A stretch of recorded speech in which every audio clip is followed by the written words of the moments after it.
কংগ্রেস দলের নেতাকর্মীরা বেশ কয়েকটি দলে বিভক্ত হয়ে কাঠালিয়া বাণিজ্যিক এলাকায় 18টি দাবি সম্মিলিত একটি লিফলেট ছাপিয়ে দোকানে দোকানে বিলি করছেন। কাঠালিয়া বাণিজ্যিক এলাকার এদিন ছিল হাটবার। স্থায়ী এবং অস্থায়ী প্রায় 4 শতাধিক মানুষের হাতে তুলে দেন এই সমস্ত ইস্যু ভিত্তিক লিখিত লিফলেট। প্রদেশ কংগ্রেস কমিটির সিদ্ধান্ত অনুসারে এই মাসের 22 তারিখ থেকে সারা ত্রিপুরা রাজ্যে প্রত্যেকটি বিধানসভা কেন্দ্রে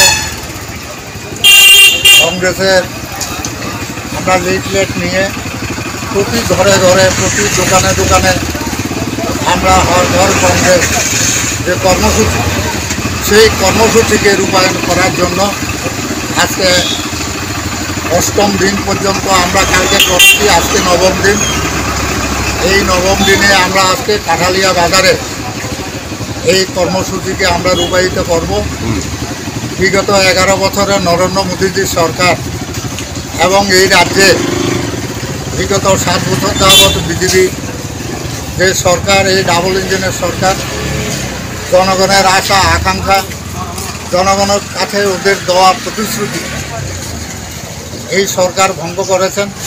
এই সরকারের প্রতি মানুষের মোহ ভঙ্গ হয়েছে এবং আগামী দিনে কংগ্রেসের রাহুল গান্ধীজির নেতৃত্বে সারা ভারতবর্ষে যে একটা নতুন জাগরণ এবং উনি যে একটা নতুন দিশা উনি প্রদর্শন করেছেন, তার পরিপ্রেক্ষিতে সারা ভারতবর্ষে আজকে মানুষ ঐক্যবদ্ধ এবং সংঘবদ্ধ হয়েছে।